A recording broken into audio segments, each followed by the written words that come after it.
ഫയർഫോഴ്സിന്റെ വാഹനം പോയ ശേഷം എത്രയും പെട്ടെന്ന് അവിടെ നിന്ന് രക്ഷപ്പെടാൻ വാൾട്ടറും ജെസ്സിയും തീരുമാനിച്ചു. പക്ഷേ ബ്രേക്ക് ഡൗൺ ആയി കുഴിയിൽ കൂപ്പുകുത്തി കിടക്കുന്ന വാൻ അവർക്ക് രണ്ടുപേർക്കും കൂടി എടുത്തുമാറ്റാൻ കഴിയില്ലെന്ന് ഉറപ്പായിരുന്നു. പുറത്തുനിന്നും ക്രെയിനോ മറ്റോ വിളിക്കുന്നത് അപകടമാണെന്ന് മനസ്സിലാക്കിയ അവർ അവിടെ അടുത്തു താമസിക്കുന്ന ഒരു കൃഷിക്കാരന്റെ സഹായത്തോടെ വാൻ റോഡിലെത്തിച്ചു. അയാൾക്ക് എന്തോ സംശയമുണ്ടെന്ന് മനസ്സിലാക്കിയ വാൾട്ടർ അവർക്ക് നൽകാൻ ക്രേസി കൊണ്ടുവന്ന പണത്തിന്റെ നല്ലൊരു പങ്ക് അയാൾക്ക് കൊടുത്ത ശേഷം അയാളെ അവിടെ നിന്നും പറഞ്ഞയച്ചു. എത്രയും പെട്ടെന്ന് വാൻ ജെസ്സിയുടെ വീട്ടിലെത്തിച്ച ശേഷം അവിടെ വെച്ച് എല്ലാം ക്ലീൻ ആക്കാമെന്നായിരുന്നു വാൾട്ടറിന്റെ പ്ലാൻ. എന്നാൽ തന്റെ വീട്ടിലേക്ക് കൊണ്ടുപോകാൻ പറ്റില്ലെന്ന് പറയുന്ന ജെസ്സിയോട് വേറെ വഴിയില്ലെന്ന് പറഞ്ഞ് ദേഷ്യപ്പെടുന്ന വാൾട്ടർ ഫോസ്ഫീൻ എന്ന വിഷവാതകം ശ്വസിച്ച് മരിച്ചു കിടക്കുന്ന എമിലിയോയുടെയും ക്രേസിയുടെയും മൃതദേഹങ്ങളും ആ വാനും ഒഴിവാക്കിയ ശേഷം ഈ പരിപാടി അവസാനിപ്പിച്ച് രണ്ടുപേർക്കും അവരുടെ വഴിയിൽ പോകാമെന്നും ഇനി ഒരിക്കലും നമ്മൾ കാണരുതെന്നും പറഞ്ഞു. തനിക്കും അത് തന്നെയാണ് താല്പര്യമെന്നായിരുന്നു ജെസ്സിയുടെ മറുപടി. പെട്ടെന്ന് വാനിന്റെ പുറകിൽ നിന്നും ഒരു ശബ്ദം കേട്ട് പോയി നോക്കുന്ന വാൾട്ടറും ജെസ്സിയും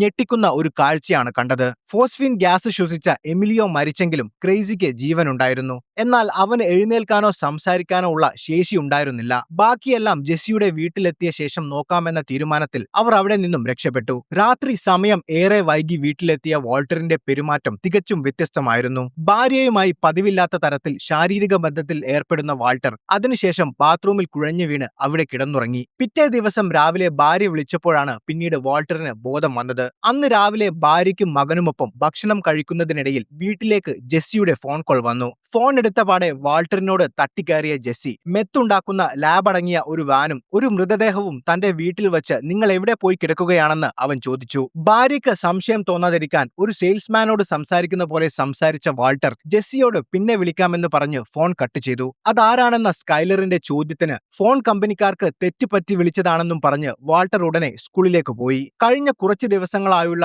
വാൾട്ടറിന്റെ പെരുമാറ്റത്തിലും സംസാരത്തിലും ചില സംശയങ്ങൾ ഉണ്ടായിരുന്ന സ്കൈലർ വാൾട്ടർ പോയ ശേഷം ജെസ്സിയുടെ നമ്പറിലേക്ക് തിരിച്ചു വിളിച്ചെങ്കിലും ആരും ഫോൺ എടുത്തില്ല.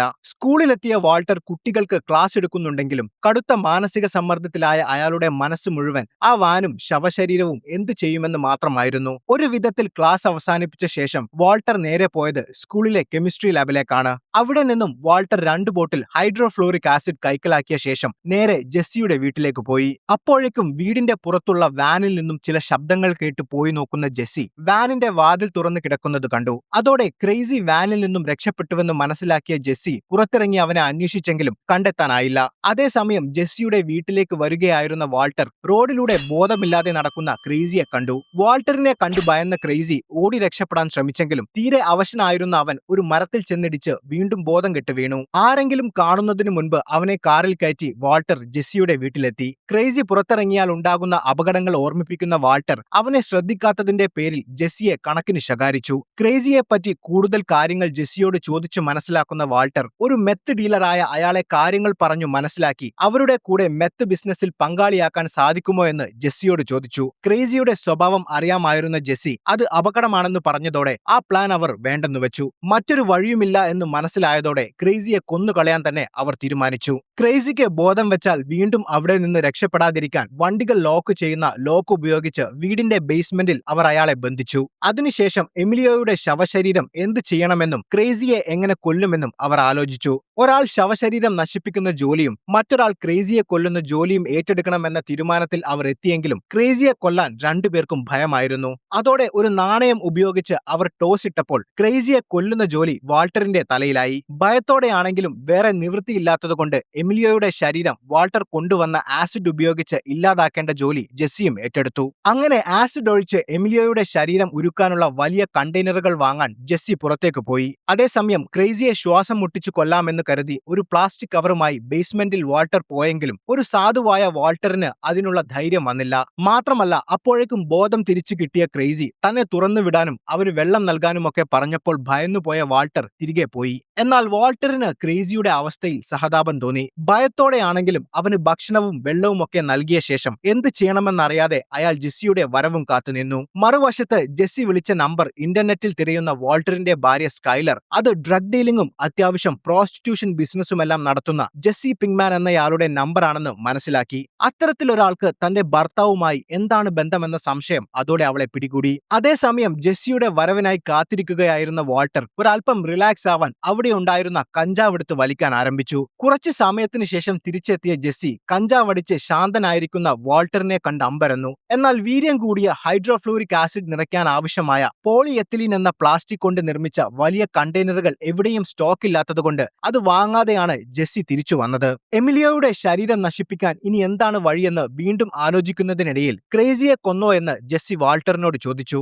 ഇന്ന് അതിന് കഴിഞ്ഞില്ലെന്നും നാളെ എന്തായാലും അത് ചെയ്യാമെന്നും പറഞ്ഞ വാൾട്ടർ ഗർഭിണിയായ ഭാര്യയെ ചെക്കപ്പിന് കൊണ്ടുപോകാനുണ്ടെന്ന് പറഞ്ഞ് വീട്ടിലേക്ക് പോയി. സ്കൈലറിനൊപ്പം ഡോക്ടറെ കാണാൻ പോയ വാൾട്ടറിന് സ്കൈലറിന് കുഴപ്പമൊന്നുമില്ലെന്നും ജനിക്കാൻ പോകുന്നത് ഒരു പെൺകുട്ടിയാണെന്നും അറിഞ്ഞ് സന്തോഷമായെങ്കിലും ആ കുഞ്ഞിനെ കാണാൻ തനിക്ക് കഴിഞ്ഞില്ലെങ്കിലോ എന്ന ഭയവും അയാൾക്കുണ്ടായിരുന്നു. ഡോക്ടർ പോയ ശേഷം ആരാണ് ജെസ്സി പിങ്ക്മാൻ എന്നും ഒരു ഡ്രഗ് ഡീലറുമായി നിങ്ങൾക്ക് എന്താണ് ബന്ധമെന്നും സ്കൈലർ ചോദിച്ചപ്പോൾ വാൾട്ടർ ശരിക്കും പതറി. അവളുടെ മുന്നിൽ വെച്ച് അധികം ഉരുണ്ടു കളിച്ചാൽ അത് പ്രശ്നമാവുമെന്ന് മനസ്സിലാക്കിയ വാൾട്ടർ ഈയിടെയായി താൻ വല്ലപ്പോഴും കഞ്ചാവ് വലിക്കാറുണ്ടെന്നും അത് വാങ്ങുന്നത് അവന്റെ കയ്യിൽ നിന്നാണെന്നും കള്ളം പറഞ്ഞു. അത് കേട്ട സ്കൈലർ നിങ്ങളൊരു കൊച്ചുകുട്ടിയാണോ എന്നൊക്കെ ചോദിച്ച് അവനെ കുറ്റപ്പെടുത്താൻ ശ്രമിച്ചപ്പോൾ കുറച്ച് മനസമാധാനത്തിന് വേണ്ടിയാണ് താൻ അത് ചെയ്യുന്നതെന്നും എപ്പോഴും തന്റെ എല്ലാ കാര്യങ്ങളിലും ഇടപെട്ട് കുറ്റപ്പെടുത്തുന്നതിനു പകരം കുറച്ച് സ്വൈര്യം തരാനും വാൾട്ടർ അവളോട് പറഞ്ഞു. തന്റെ ഭർത്താവിലുണ്ടാവുന്ന ഈ മാറ്റങ്ങളൊക്കെ സംശയത്തോടെയും അത്ഭുതത്തോടെയുമാണ് സ്കൈലർ കണ്ടു നിൽക്കുന്നത്. അടുത്ത ദിവസം എമിലിയോയുടെ ശവം ആസിഡ് ഉപയോഗിച്ച് നശിപ്പിക്കുക എന്ന ജോലി ചെയ്യാൻ തയ്യാറാവുകയായിരുന്നു ജെസ്സി. അറപ്പുളവാക്കുന്ന ആ പണി ചെയ്യാൻ സ്വബോധത്തിൽ സാധിക്കില്ലെന്ന് മനസ്സിലാക്കിയ ജെസ്സി പതിവിലും അധികമായി ക്രിസ്റ്റൽ മെത്ത് ഉപയോഗിച്ച് ധൈര്യം വരുത്താൻ ശ്രമിച്ചു.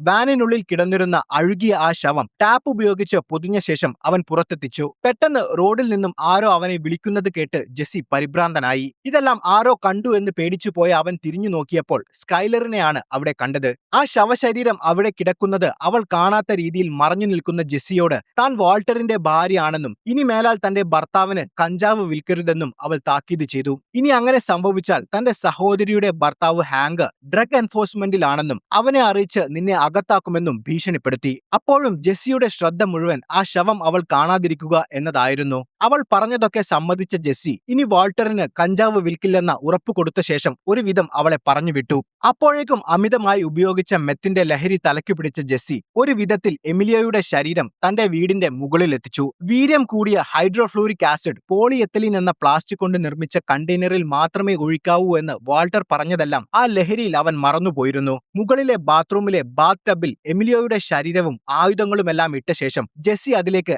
ആസിഡ് ഒഴിച്ചു. അതോടെ ആ ശരീരം പതിയെ ഉരുകി ഇല്ലാതാകാൻ തുടങ്ങി. കുറച്ചു സമയത്തിനു ശേഷം അവിടെ എത്തിയ വാൾട്ടറിനോട് സ്കൈലർ അവിടെ വന്നതും അവനെ ഭീഷണിപ്പെടുത്തിയതുമെല്ലാം പറഞ്ഞ് ജെസ്സി അയാളോട് തർക്കിച്ചു. എന്തിനാണ് ഞാൻ നിങ്ങൾക്ക് കഞ്ചാവ് വിൽക്കുന്നുണ്ടെന്ന് പറഞ്ഞതെന്നും അവൻ വാൾട്ടറിനോട് ചോദിച്ചു. കഴിഞ്ഞ ദിവസം ജെസ്സി വീട്ടിൽ വിളിച്ചതിന്റെ പേരിലാണ് ഇതൊക്കെ സംഭവിച്ചതെന്ന് പറയുന്ന വാൾട്ടർ ഞാനും നീയും ക്രിസ്റ്റൽ മെത്ത് ഉണ്ടാക്കുകയാണ് എന്ന് പറയുന്നതിലും നല്ലത് കഞ്ചാവ് വാങ്ങി എന്ന് പറയുന്നതാണെന്നായിരുന്നു വാൾട്ടറിന്റെ മറുപടി. ആ ശവശരീരം നശിപ്പിച്ചോ എന്ന് അവനോട് അന്വേഷിക്കുന്ന വാൾട്ടറിനോട് ഒരു മനുഷ്യനെ കിടത്താൻ മാത്രം വലിപ്പമുള്ള ബാത്ത് ടബ് ഈ വീട്ടിലുള്ളപ്പോൾ നാട് മുഴുവൻ വലിയ പ്ലാസ്റ്റിക് കണ്ടെയ്നർ വാങ്ങാൻ എന്തിനാണ് നിങ്ങൾ എന്നെ ഓടിച്ചതെന്ന് പുച്ഛത്തോടെ ചോദിക്കുന്ന ജെസ്സി അവനെ താൻ ബാത്ത് ടബിലിട്ട് ആസിഡ് ഒഴിച്ച് ഇല്ലാതാക്കിയെന്ന് പറഞ്ഞു. ജെസ്സി ചെയ്ത മണ്ടത്തരം കേട്ട് ഞെട്ടി നിന്ന വാൾട്ടർ ബാത്ത് ടബിന്റെ നേരെ താഴെയുള്ള ഹാളിൽ ചെന്ന് നോക്കിയപ്പോഴേക്കും ബാത്ത് ടബും വീടിന്റെ സീലിംഗും തുറന്ന് രക്തവും മാംസവും കലർന്ന ആസിഡ് താഴേക്ക് വീണു തുടങ്ങിയിരുന്നു. അവർ നോക്കി നിൽക്കെ വീടിന്റെ സീലിംഗ് പൊളിച്ചുകൊണ്ട് ആ ബാത്ത് ടബും അതിലുണ്ടായിരുന്ന ഉരുകിയ മാംസവും ചോരയും താഴേക്ക് വീണു.